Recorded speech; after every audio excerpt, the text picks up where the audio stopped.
আসসালামু আলাইকুম। প্রিয় দর্শক মণ্ডলী, আপনারা দেখছেন দৈনিক প্রদীপ শিখা ইউটিউব চ্যানেল। এখন আমাদের সঙ্গে যুক্ত হচ্ছেন আসসালামু আলাইকুম রহমতুল্লাহি ওবরকাতুহু। সম্মানিত দর্শক, ইতিমধ্যে আপনারা সবাই জেনে গেছেন যে আমাদের যে আন্তর্জাতিক অপরাধ ট্রাইব্যুনাল, যেখানে শেখ হাসিনার বিচার হচ্ছে, জুলাই বিপ্লবে যারা হত্যাকাণ্ড চালিয়েছে তাদের বিচার হচ্ছে। পলিটিক্যাল যারা লিডার আছেন তারা সহ পুলিশ এবং সেনাবাহিনী যারা কর্তা, তাদেরকে আসামি করে একের পর এক মামলা হচ্ছে।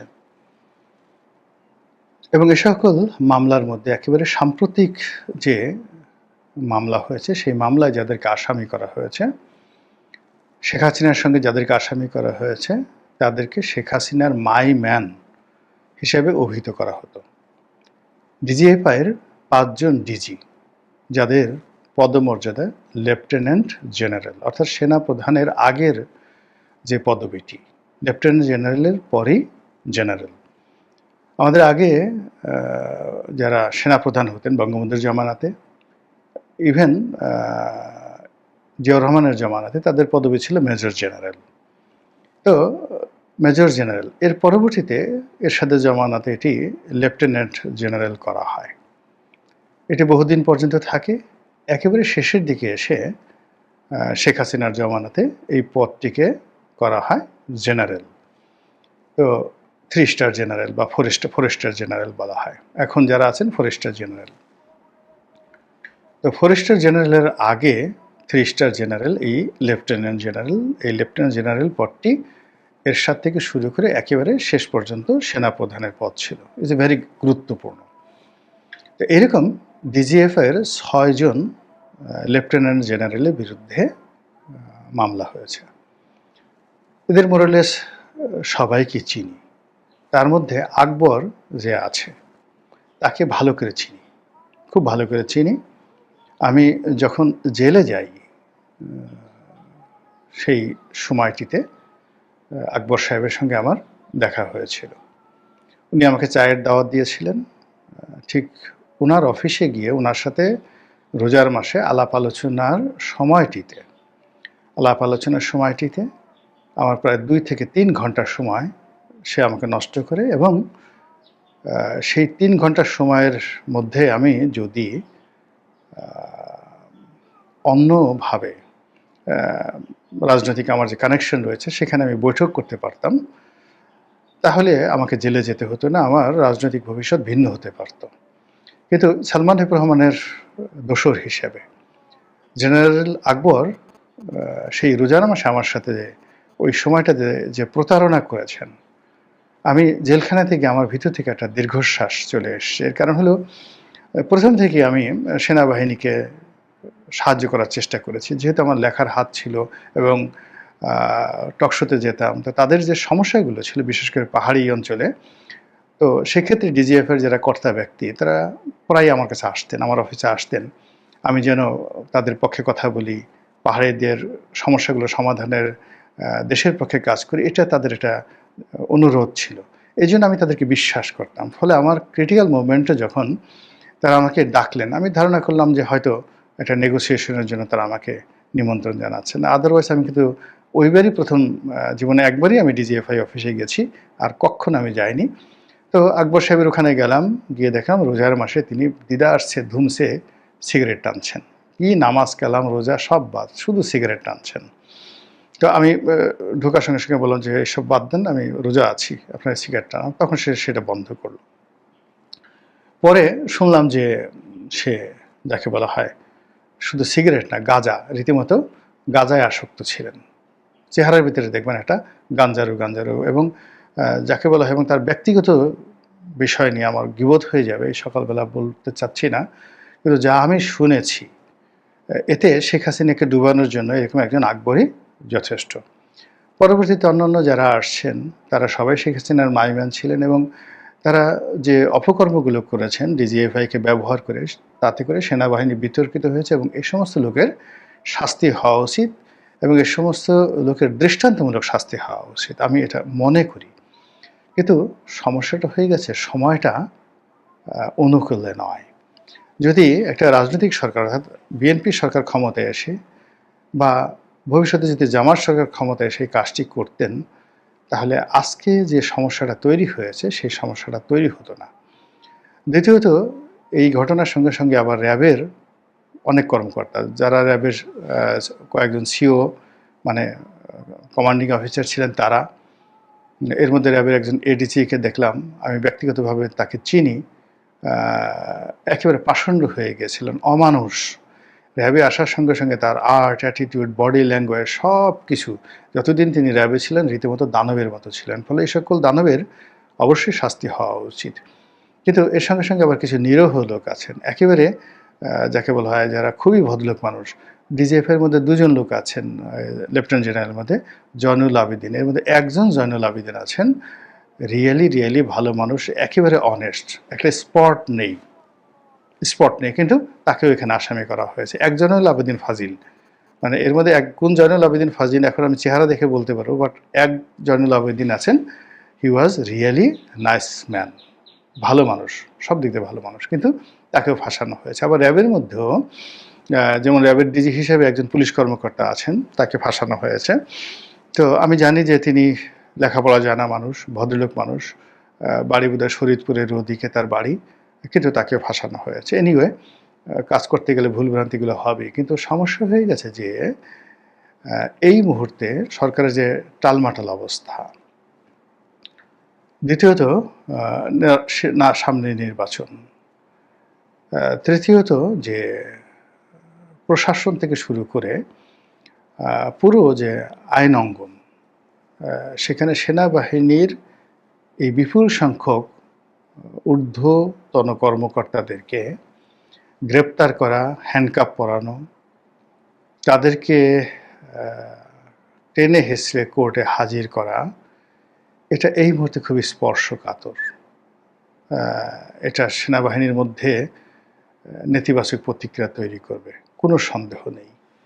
অথচ ঠিক সেম কাজটি একটা পলিটিক্যাল পার্টি করলে এটা তাদের জন্য কোনো সমস্যা ছিল না। আপনারা জানেন যে 21 আগস্ট গ্রেনেড হামলা, এখানে এনএসআইয়ের যে তৎকালীন প্রধান, ডিজিএফআইয়ের ব্রিগেডিয়ার রহিম, এনএসআইয়ের প্রধান মেজর জেনারেল রেজ্জাকুল হায়দার, তারা জেলে ছিলেন। এর মধ্যে ব্রিগেডিয়ার রহিম অসম্ভব মেধাবী একজন অফিসার ছিলেন, তিনি তো মারাই গেলেন জেলে। আমার সৌভাগ্য বা দুর্ভাগ্য, এদের দুজনের সঙ্গে আমার জেলে দেখা হয়েছিল এবং দীর্ঘক্ষণ কথাবার্তা হয়েছিল। তো কাজেই এই দুজন মানুষ কি করে এই ঘটনার সাথে জড়িত হয়ে গেলেন, তারা আমাকে অন্তরঙ্গভাবে, জেলখানাতে বসে কিন্তু বেশিরভাগ লোক মিথ্যা কথা বলে না, তো তারা বলার চেষ্টা করছিলেন যে এখানে আসলে টোটাল ঘটনাটা 21 আগস্ট গ্রেনেড হামলা বা অন্য যা কিছু আছে, 10 ট্রাক অস্ত্র মামলা, এই পুরো জিনিসগুলোর নেপথ্য কারণগুলো জেলখানাতে যেভাবে শুনে এসেছিলাম, তাতে অনেক সময় একটা চেইনের মধ্যে অনেক কিছু করতে হয় সবাইকে, এটা হলো বাস্তবতা। তো যাই হোক, এনিওয়ে, এখন এই যে শেখ হাসিনার মাইমান যে 5 জন জেনারেলকে, আমি 5 জন জেনারেলকে নিয়ে কথা বলি, অন্য কাউকে নিয়ে কথা বলার দরকার নেই, তাদের বিরুদ্ধে গ্রেপ্তারি পরোয়ানা জারি করা হয়েছে। ইতিমধ্যে যে কথা শোনা যাচ্ছে যে এই 5 জনই এখন নিরাপদ আশ্রয়ে আছেন, অর্থাৎ সেফ এক্সিট নিয়ে দেশের বাইরে আছেন।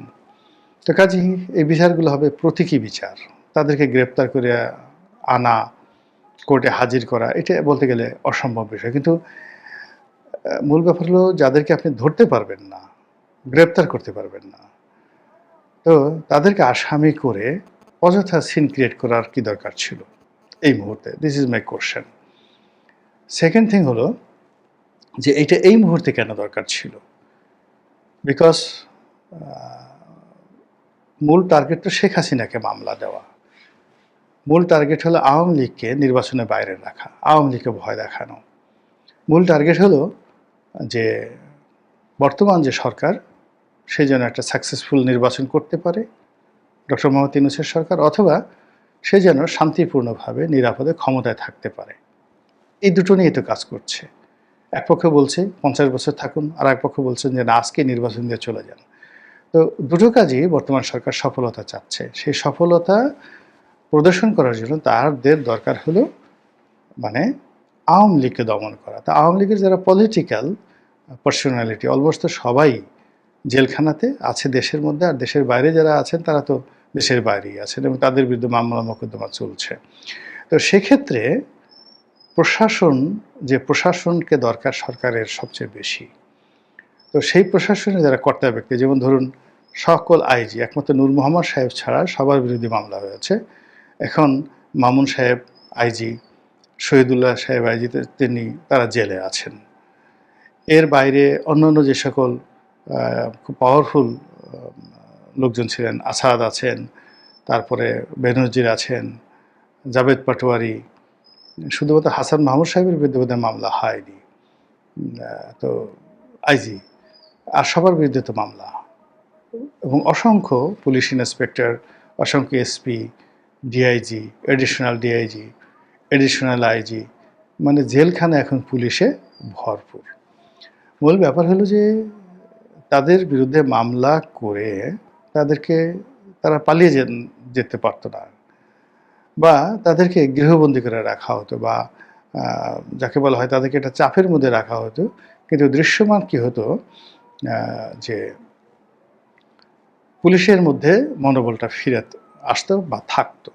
কিন্তু এই যে পুলিশের এত কর্মকর্তা চাকরিচ্যুত, এত কর্মকর্তা যাকে বলা জেলের মধ্যে, আর যাদেরকে এনে প্রতিস্থাপিত করা হয়েছে তারা তো আসলে গত 15 বছর কমান্ডেই ছিলেন না।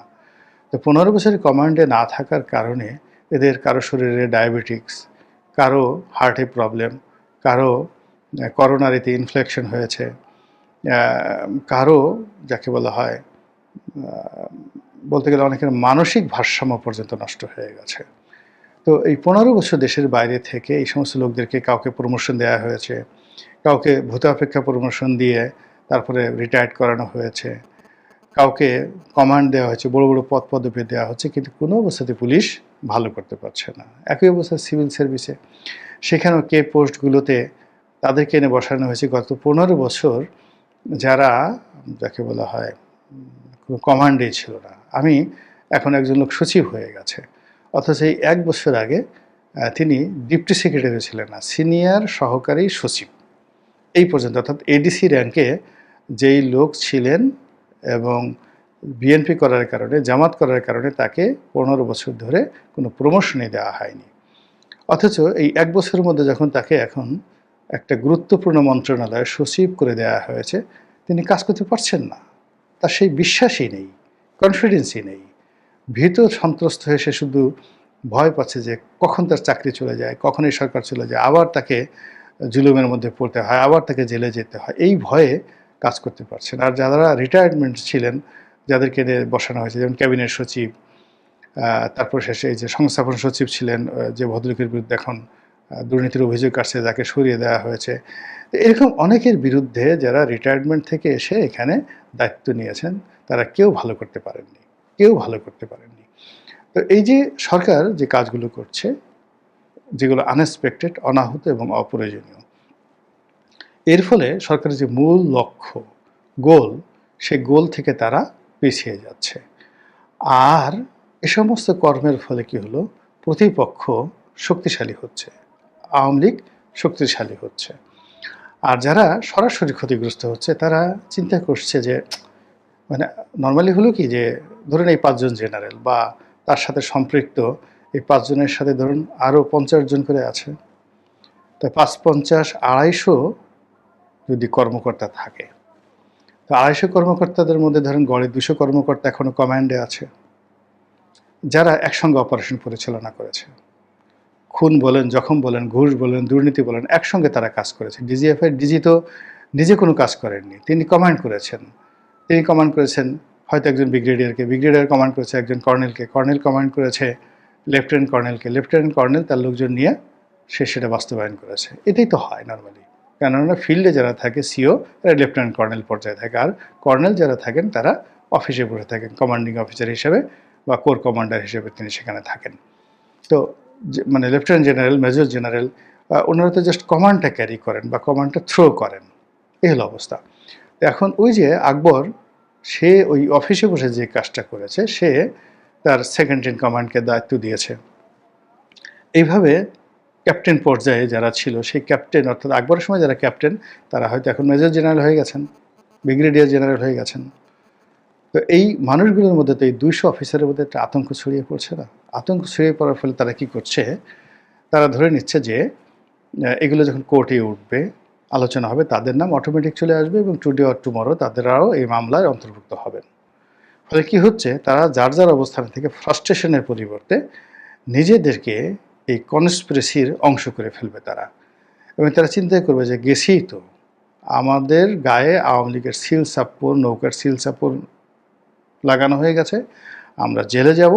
জেলে যাওয়ার আগে দেখি কি করা যায়। তো এই কাজটি কি করার দরকার ছিল? এটা আমি বুঝতে পারছি না।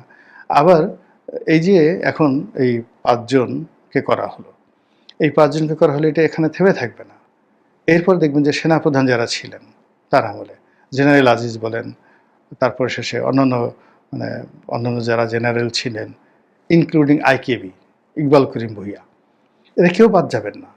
এর কারণ হলো শেখ হাসিনা কৌশলে যে কাজটি করেছেন, প্রত্যেকটা লোককে ফাইন্যান্সিয়ালি করাপ্ট করে দেওয়ার জন্য সে সকল সুযোগকে অবারিত করে দিয়েছে। ইকবাল করিম ভূঁইয়ার মতো একজন প্রফেশনাল কর্মকর্তা, যার সুনাম সুখ্যাতির শেষ ছিল না, কিন্তু তাকে এত অবাধ স্বাধীনতা দেওয়া হয়েছে, বিশেষ করে ক্যান্টনমেন্টের পূর্ত কাজ করার জন্য। যেই পূর্ত কাজগুলো নিয়ে যদি ক্যান্টনমেন্টের মধ্যে এখন তদন্ত হয়, বাইরে থেকে যদি কেউ তদন্ত হয়, তিনি এবং তার যারা লোকজন আছেন সবাই ফেঁসে যাবেন।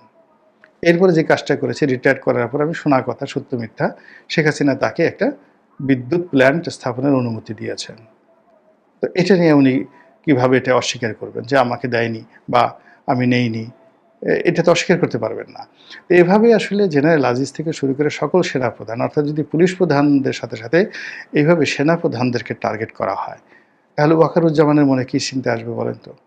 বা ওয়াকারুজ্জামানের পরে যিনি আসছেন, যার নাম আসছে শামীম বা অন্য যারা আছেন, তাদের মনে কী আতঙ্ক কাজ করবে? বর্তমান প্রধান বিচারপতির মনে কী আতঙ্ক কাজ করবে? নেক্সট বিচারপতির মনে কী কাজ করবে?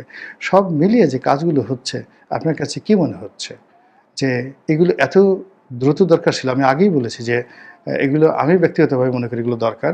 কিন্তু এটা একটা পলিটিক্যাল স্টেবল সরকার ধীরে সুস্থে এই কাজগুলো যদি করত, তাহলে ফলাফলটা ভালো হতো। কিন্তু এই নির্বাচনের আগে হঠাৎ করে এই জিনিসগুলো, এটা আমার কাছে ব্যক্তিগতভাবে ভালো মনে হচ্ছে না। মহান আল্লাহ আমাদের সবাইকে হেদায়েত দান করুন এবং হেফাজত করুন। আসসালামু আলাইকুম ওয়া রাহমাতুল্লাহি ওয়া বারাকাতুহু।